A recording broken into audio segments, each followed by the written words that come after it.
Les meilleurs marchés à cibler en dropshipping en 2024. Bonjour à tous, c'est Clément. Aujourd'hui, on va parler de l'importance de choisir son marché en dropshipping et quels sont les meilleurs marchés que vous allez pouvoir cibler sur vos boutiques. Merci pour vos retours sur ma première vidéo où justement je vous montrais les résultats que j'avais obtenus en Croatie. Si vous n'avez pas vu cette vidéo, vous pouvez aller la voir, où justement j'obtiens des résultats exceptionnels sur ce tout petit marché qui est la Croatie. Donc justement aujourd'hui je voulais vous parler de l'importance de cibler vraiment des marchés inexploités. Déjà une erreur que beaucoup de débutants font, c'est de ne même pas se poser la question de sur quel marché ils vont vendre. La plupart des débutants, je sais qu'ils font tête baissée en France et ça peut paraître normal parce que la France c'est la langue que vous parlez, c'est le pays que vous connaissez, vous allez avoir certains avantages. Mais aujourd'hui il y a tellement de concurrence, vraiment pour moi c'est clairement pas une bonne idée de commencer à vendre en France. Et donc vraiment le marché sur lequel vous allez vous lancer, c'est un des facteurs les plus importants car ça peut vraiment faire toute la différence. Peut-être que vous allez lancer un site justement en France, le site va être pour vous parfait avec des pubs qui sont censés convertir et vous allez obtenir aucune vente alors que vous auriez fait la même chose, juste copier-coller tout ce que vous avez fait en français dans une autre langue et cibler un autre pays, peut-être que vous aurez obtenu des résultats exceptionnels. Donc vraiment ça fait toute la différence. Peu importe d'où vous venez, où vous habitez, la langue que vous parlez, aujourd'hui c'est ultra simple de cibler n'importe quel marché dans le monde. Règle numéro 1, toujours traduire son site, ses pubs, tout doit être dans la langue du pays que vous allez cibler. Donc pour la traduction, vous faites déjà tout en français, ensuite vous demandez à ChatGPT de tout traduire dans la langue que vous voulez cibler. Tous les pays vous sont accessibles. Maintenant, quel marché cibler? Il y a presque 200 pays dans le monde, donc ça laisse un choix vraiment énorme et on a tendance à vraiment se fixer sur la France. C'est pour ça que je vous dis vraiment détachez-vous de la France. Il y a énormément d'autres pays, on n'est pas le centre du monde. Même si la France, c'est quand même un très gros marché en e-commerce, c'est qu'une miette dans tous les pays qu'il y a. Donc voilà, nous on va aller cibler des marchés avec moins de concurrence. Quand on veut aller cibler un nouveau marché, une des premières choses à faire, c'est d'aller voir les sites des concurrents et de voir quelle méthode de paiement ils utilisent dans ces marchés-là. C'est un critère très important, car il y a vraiment des pays où les méthodes de paiement sont différentes. Et si vous mettez un Stripe dans des pays d'Europe de l'Est, par exemple, ça ne va pas convertir du tout simplement, car dans ces pays-là, ils payent en cash on delivery, donc en paiement à la livraison. Donc c'est le client qui paiera directement la commande au livreur. Pour moi, tous les marchés en cash on delivery sont vraiment les meilleurs marchés inexploités.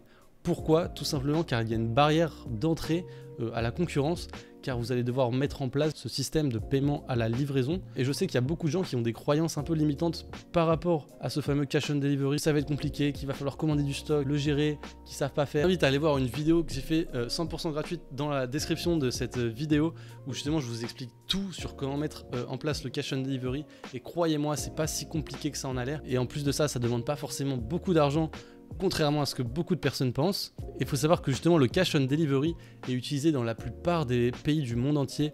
Alors nous on n'a pas l'habitude en France parce que c'est quelque chose de pas commun du tout. Mais il faut savoir que dans toute l'Europe de l'Est c'est utilisé, dans toute l'Amérique du Sud, en Asie, dans presque tous les pays c'est utilisé, au Moyen-Orient c'est utilisé et également en Afrique.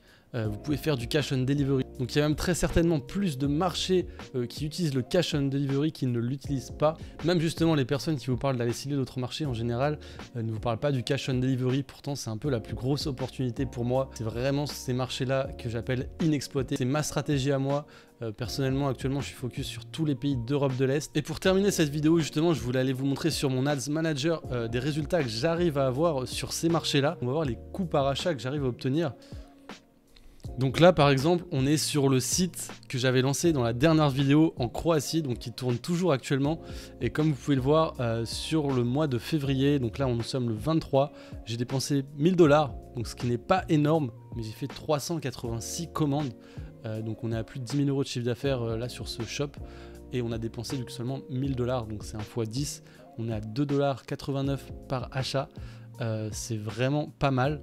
On va aller voir pour un autre site pour que je vous montre que vraiment les résultats que j'arrive à obtenir sur différents marchés sont assez exceptionnels. Donc là on est sur une autre boutique, sur un autre marché. Là vous pouvez voir que pareil on a à peu près les mêmes coûts par achat, 2,63 $ en moyenne sur le mois. Vraiment très faible, vous voyez sur cette campagne là on est à 1,47 $, 231 ventes, 340 $ de dépensés. On peut aller voir sur un autre compte publicitaire. Donc vous pouvez voir déjà sur ce site, ça fait plus de 6 mois que je l'ai, donc les résultats sont très stables, ça tourne toujours. Et honnêtement, je pense que ça va continuer pendant des mois sans problème. Et donc je dépense très peu de budget au final, j'ai dépensé 6 700 $ en à peu près 6 mois, mais j'ai généré 2500 ventes. Donc je crois qu'on a à peu près à 70 000 € de chiffre d'affaires en ayant dépensé 6 000 $. On doit avoir le ROAS, voilà.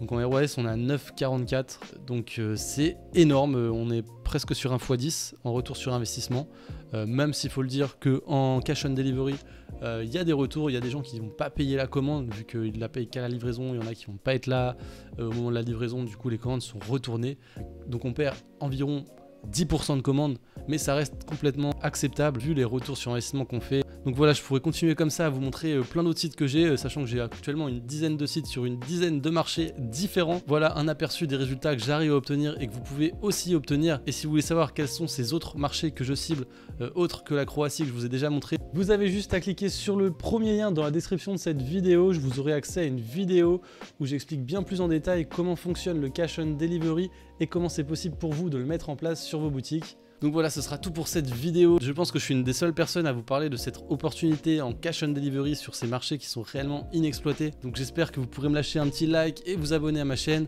Et on se retrouve pour une prochaine vidéo. C'était Clément.